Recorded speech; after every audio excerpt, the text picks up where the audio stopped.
Olá, meus amigos. Muito bom dia para vocês. Nessa manhã de domingo, em que estamos aqui para meditarmos sobre o tema da célula desta semana, que inicia, na verdade, o mês de setembro, né? Eu quero, assim, estar trazendo para vocês uma proposta que envolve essa temática desse mês, que é uma temática de oração, de separação e jejum. Nós vamos estar começando um jejum de 21 dias no na próxima segunda-feira, na verdade amanhã, no dia 5. Vamos estar começando esse jejum e serão 21 dias buscando a presença de Deus, buscando a face dele. Serão 21 dias clamando por uma direção de Deus para nós como igreja, né? E interessante que esse jejum começou na nossa igreja como um movimento do Ministério de Louvor, que tinha como proposta essa mudança de estação, né? Em setembro a gente sai do inverno e entra numa estação de frutos, entra na primavera. E esse é o nosso clamor em relação à igreja. Não que a gente esteja no inverno, né?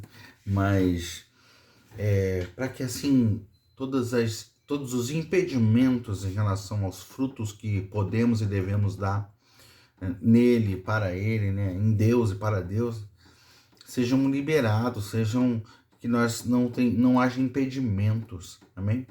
Então a gente está nesse meio de oração em função dessa de viver esse avivamento, né?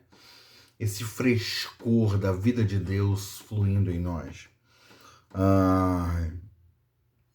E para esse mês, Deus me trouxe uma direção a respeito de um texto muito conhecido, muito falado por nós e muito relacionado a todo o movimento de oração que acontece, que é o texto de 2 Crônicas 7:14, que diz: se o meu povo, que se chama pelo meu nome, se humilhar e orar e buscar a minha face, se converter dos seus maus caminhos, então eu ouvirei dos céus, perdoarei os seus pecados e sararei a sua terra. Eu queria lembrar qual é o contexto desse texto, onde ele está inserido, por que Deus falou essas palavras, por que elas estão aí, que sentido elas têm. Na verdade, o contexto é a finalização da construção do Templo de Salomão e a consagração desse templo. Houve uma cerimônia muito gloriosa, muito marcante, de uma quantidade de sacrifícios sem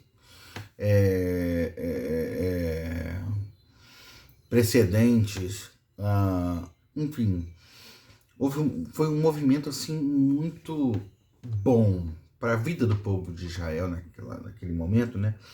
Foi um movimento muito bom, foi um tempo de investimento em alguma coisa que selou o coração deles no mesmo propósito. Então eles construíram aquele templo e Salomão estava num bom momento ainda, e Salomão orou ao Senhor e consagrou o templo e Deus se agradou. As palavras de Deus, eu coloquei no 2 Crônicas 7:14, mas eu vou ler com vocês aqui hoje, agora, a partir do verso 12. Vou ler a partir do 11. Diz assim: quando Salomão acabou de construir o templo do Senhor e o palácio real, executando bem tudo que tinha em mente realizar no templo do Senhor e em seu próprio palácio, o Senhor lhe apareceu de noite e disse: ouvi sua oração e escolhi este lugar para mim como um templo para sacrifícios. Então, Deus apareceu para Salomão e disse para ele: olha, eu me agradei, eu ouvi a sua oração, eu ouvi a sua oração, eu escolhi este lugar que vocês prepararam para mim, eu o aceitei, eu escolhi como um templo para sacrifícios, eu me agradei. Eu me agradei de tal forma que se eu fechar o céu para que não chova, ou mandar que os gafanhotos devorem o país, ou sobre o meu povo enviar uma praga, se o meu povo, que se chama pelo meu nome, se humilhar e orar, buscar a minha face, se afastar dos seus maus caminhos, os céus eu ouvirei, perdoarei o seu pecado e curarei a sua terra. Diz mais, de hoje em diante os meus olhos estarão abertos e os meus ouvidos atentos às orações feitas neste lugar. Escolhi e consagrei este templo para que o meu nome esteja nele para sempre. Meus olhos e meu coração nele sempre estarão. Veja como Deus realmente se agradou dessa obra e desejou usar isso que foi realizado por Salomão e o povo ali.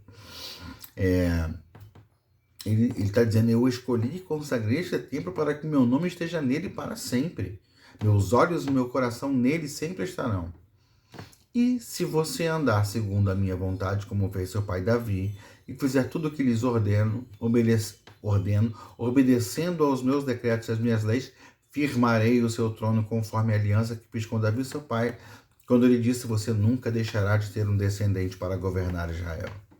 Mas se vocês se afastarem de mim e abandonarem os decretos e os mandamentos que lhes dei, e prestarem culto a outros deuses e adorá-los, desarraigarei Israel da minha terra que lhes dei e lançarei para longe da minha presença este templo que consagrei ao meu nome.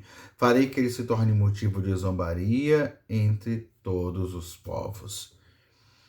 E embora agora este templo seja imponente, todos os que passarem por ele ficarão espantados e perguntarão, por que o Senhor fez uma coisa dessas a esta terra e a este templo? E a resposta será, porque abandonaram o Senhor, o Deus dos seus antepassados que os tirou do Egito, e se apegaram a outros deuses, adorando-os e prestando-lhes culto. Por isso ele trouxe sobre eles toda esta desgraça. Olha que texto tremendo. Então Deus está falando para Salomão. Salomão, olha, me agradei. Cara, e esse templo é maravilhoso. Não só pelo templo em si, mas pelo coração que vocês puseram nessa obra e o propósito desse templo de ser um lugar de relacionamento entre a gente, um lugar de conexão, um lugar onde vocês vão oferecer sacrifícios e louvores a mim. Isso é bom, eu me agrado disso. Vou usar isso daí. Vou derramar minha presença nesse lugar e eu confirmo que os meus olhos estarão atentos, meus ouvidos atentos a tudo que acontecer nesse lugar, a toda oração que for feita nesse lugar.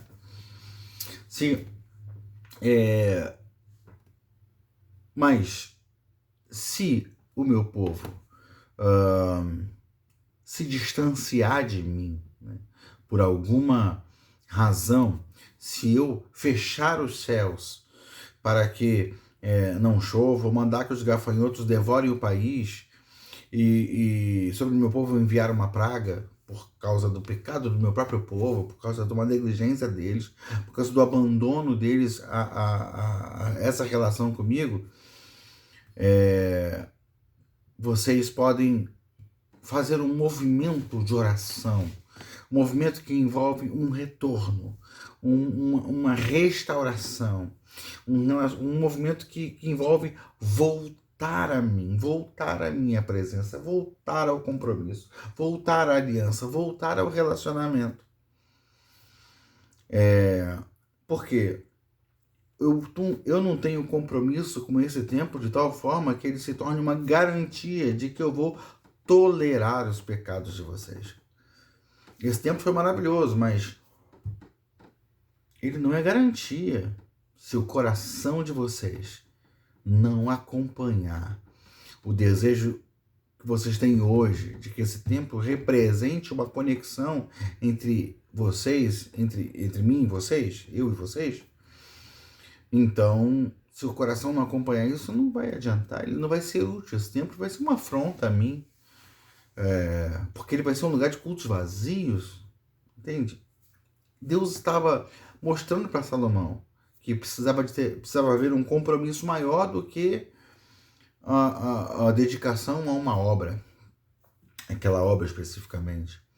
Então, esse é o contexto de Crônicas 7:14, né? Ou seja, se o meu povo sair do eixo, se o meu povo sair do trilho, ele tem um caminho de volta. O caminho de volta é se humilhar, orar, buscar a minha face e se converter dos seus maus caminhos. Perceba que, na verdade, é um retorno à vida de oração, ao compromisso com Deus, a um arrependimento, à conversão dos caminhos. Mas o primeiro passo que se pede nesse processo é o de se humilhar.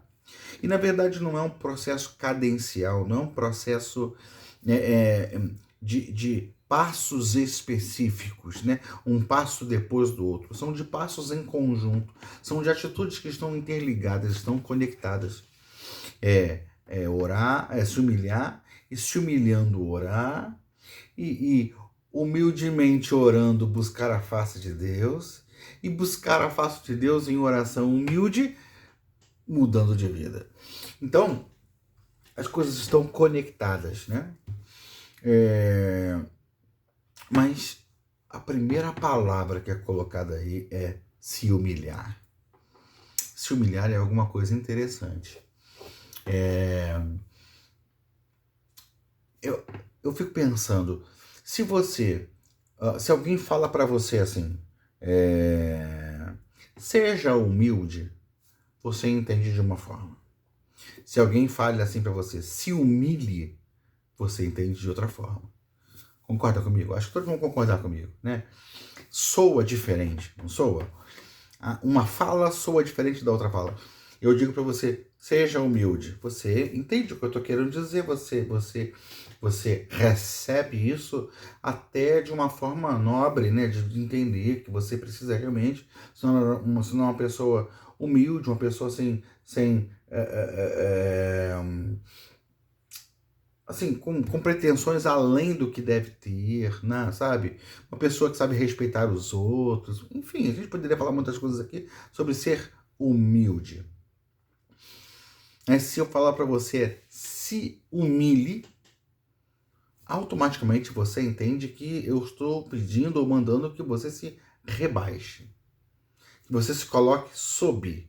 Que você baixe a sua cabeça. Que você não se insurja diante de nada, sabe? Se humilhe, né? Essa diferença é muito clara para mim. E o texto fala exatamente isso. Se o meu povo, que se chama pelo meu nome, se humilhar. A gente tem um exemplo de humilhação tão interessante que eu coloquei aqui nesse estudo para nós meditarmos. É o exemplo que está registrado lá em Jonas, no capítulo 3. Jonas reticente, né, em relação ao chamado de Deus, no final das contas, por livre e espontânea pressão, né, ele cede à ordem de Deus, vai aonde Deus mandou, prega a palavra em Nínive. Nínive, uma cidade pagã, uma cidade onde as pessoas não consideravam a vontade, o plano, o propósito de Deus, mas estavam chegando num limite de pecado assim muito grave, alguma coisa muito séria. Então Deus falou, Jonas, vai lá em Nínive e fala que eu vou destruir todo mundo. E há uma surpresa, todo mundo se surpreende. Apenas Deus não se surpreendeu, mas o texto é colocado como se ele mesmo tivesse se surpreendido tanto com a atitude dos ninivitas que ele se arrependeu do que faria. Obviamente que Deus não se arrepende porque ele não comete erros de julgamento, né? Mas o texto mostra isso, fala dessa forma para mostrar exatamente como que a nossa atitude fala ao coração de Deus, ou influencia as atitudes do próprio Deus, de certa forma.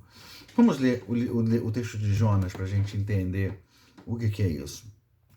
Então, no capítulo 3 de Jonas, a palavra vai dizendo assim, ó: a palavra do Senhor veio a Jonas pela segunda vez com esta ordem: vá à grande cidade de Nínive, pregue contra ela a mensagem que eu vou dar a você. E Jonas obedeceu à palavra do Senhor e foi para Nínive. Era uma cidade muito grande, demorava-se 3 dias para percorrê-la. Jonas entrou na cidade e a percorreu durante um dia, proclamando: daqui a 40 dias Nínive será destruída. Os ninivitas creram em Deus e proclamaram jejum, e todos eles, do maior ao menor, vestiram-se de pano de saco. Então os ninivitas falaram assim: epa, Deus vai arrasar com a gente. Misericórdia. E se arrependeram, e se entristeceram e proclamaram jejum. De repente, quando as notícias chegaram ao rei de Nínive, ele se levantou do trono. O rei que geralmente está nessa posição de soberania e não abaixa a sua cabeça para nada, para ninguém. Diz a palavra que o rei se levantou do trono, tirou o manto real, vestiu-se de pano de saco e sentou-se sobre cinza. Então fez uma proclamação em Nínive, por decreto do rei e de seus nobres: não é permitido a nenhum homem ou animal, bois ou ovelhas, provar coisa alguma, não comam nem bebam. Cubram-se de pano de saco, homens e animais, e todos clamem a Deus com todas as suas forças. Deixem os maus caminhos e a violência. O que isso é? Isso não é só remorso, não é só dor, não é só tristeza por uma coisa que fez, uma besteira que fez, uma tristeza que vai do parar amanhã, não. O rei de Nínive está dizendo assim: mudem de vida. Deus ficou chateado com a gente. Ele está querendo derramar um juízo sobre nós. Então, mudemos de vida, porque a gente não pode continuar ofendendo a Deus dessa forma, né? Então ele falou: deixe os maus caminhos e a violência. Talvez Deus se arrependa e abandone a sua ira, e não sejamos destruídos. Deus viu o que eles fizeram e como abandonaram seus maus caminhos. Então Deus se arrependeu e não os destruiu como tinha ameaçado. Veja, a atitude de quebrantamento, a atitude de humilhação. Chega um profeta de um povo que a gente pode até dizer que é inimigo, um povo, ou pelo menos um outro povo, um povo estranho, um profeta estrangeiro, de um Deus estrangeiro, de um Deus que as nações até reconhecem como sendo Deus criador. As nações tinham deuses muito específicos, para áreas específicas, e não era difícil elas serem convencidas de que o Deus de Israel era o Deus criador. Mas daí a crer somente no Deus criador é um outro passo. Eles eram fiéis à cultura religiosa que eles tinham desde a nascença, mas eles podiam reconhecer o Deus de Israel, até pelas histórias do Deus de Israel, a história do próprio povo de Israel. Então, eles estão ali, o Deus de Israel não é uma mentira para eles, é uma realidade. É um Deus poderoso, é um Deus muito forte. E aí, de repente, mas mesmo assim, não é o Deus ao qual eles serviam, um Deus ao qual eles amavam, um Deus ao qual eles se submetiam. Então, chega um profeta de uma terra diferente, de uma terra estranha, de um povo estranho, de um Deus estranho, e fala para eles: olha, Deus se irou com vocês e vai destruí-los. Eles se comovem de tal forma, eles se arrependem do seu erro. O rei se quebranta e se humilha, tira as suas vestes e se veste de pano de saco, de trapo, e senta sobre cinzas. Proclama um jejum, ninguém come, nem os animais. O rei parou a cidade, parou tudo para que o povo se voltasse para Deus, para que o povo se arrependesse diante de Deus, para que o povo se consertasse diante de Deus. Quando Deus está falando, antes dele falar a palavra orar, ele usa a palavra humilhar, porque ele está requerendo de nós esse posicionamento, esse entendimento do que precisa ser feito, esse nível de quebrantamento e de arrependimento. Ele está nos chamando a esse lugar de oração quebrantada, de oração que se humilha. Eu lembro que eu fiz uma canção uma vez, que no início eu achava estranho, achava que tinha um peso muito forte.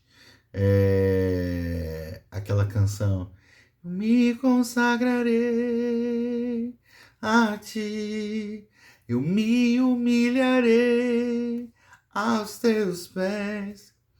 Falar de humildade é falar uma coisa, falar de ser humilde, né, é uma coisa, mas falar de se humilhar, e eu dizendo, eu me humilharei aos seus pés. E eu ficava pensando, na própria música que eu fiz, eu ficava pensando, qual é a dimensão disso? O que significa eu me humilhar?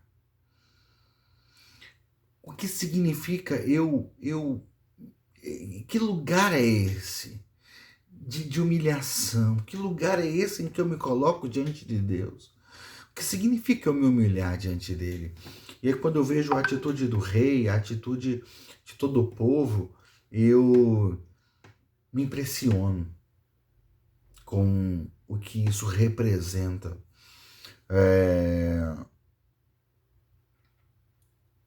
Existe uma grande necessidade de avivamento.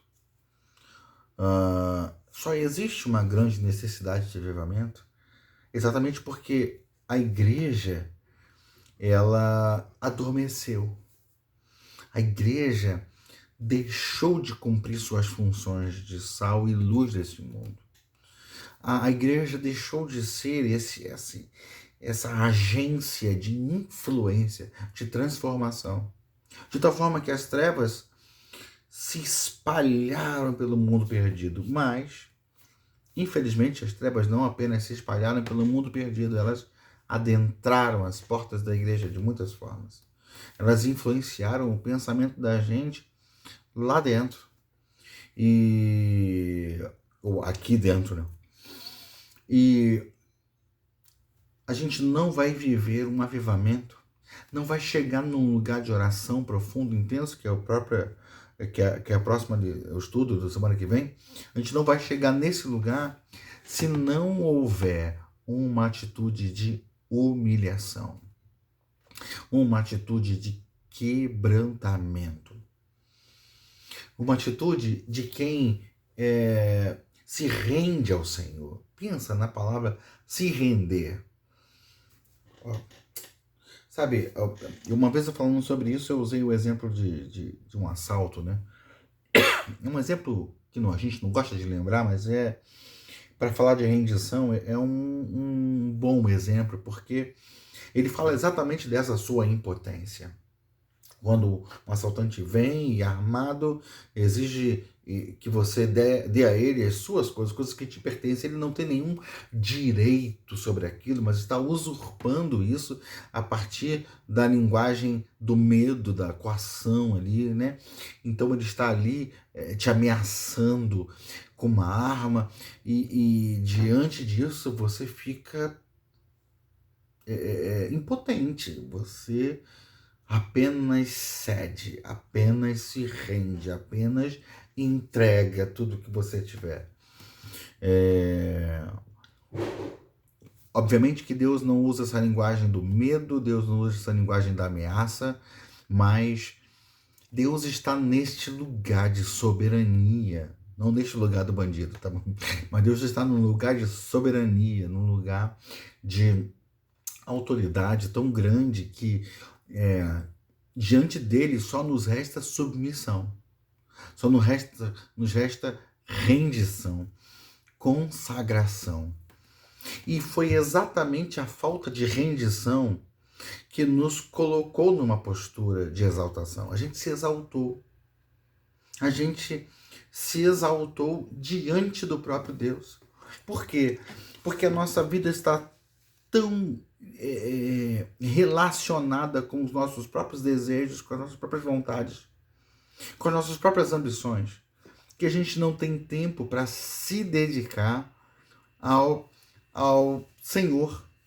Sabe, tem uma pergunta que foi colocada aqui no estudo, que eu coloquei aqui, que diz assim: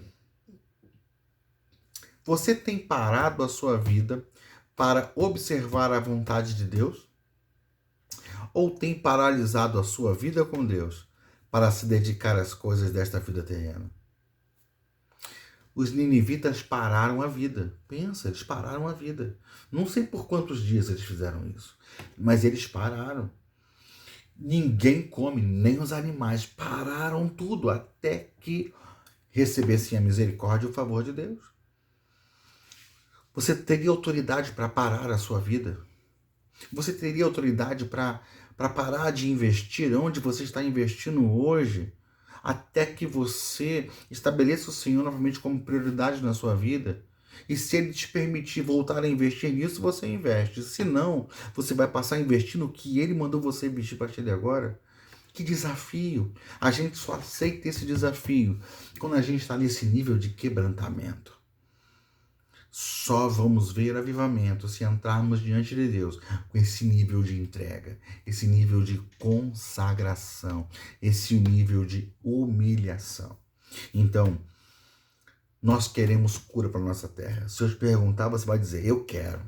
Nós sabemos que a nossa terra precisa de restauração, transformação. A igreja precisa de cura e restauração. Isso só vai acontecer quando o povo que se chama pelo nome dele se humilhar e orar e fazer outras coisas que a gente vai ver ao longo desse mês, mas por hora nós precisamos nos humilhar, nós precisamos nos quebrantar, nós precisamos nos render a Ele. Ele é mais sábio que nós, Ele tem as respostas que não temos, Ele vai curar os nossos corações e o coração da nossa terra. Amém, meu querido? Que Deus abençoe, que essa célula dessa semana seja marcante na sua vida, seja um tempo de edificação, de desafios para o seu coração. Que você possa cantar, eu me consagrarei a Ti, eu me humilharei aos Teus pés. Amém? Deus abençoe.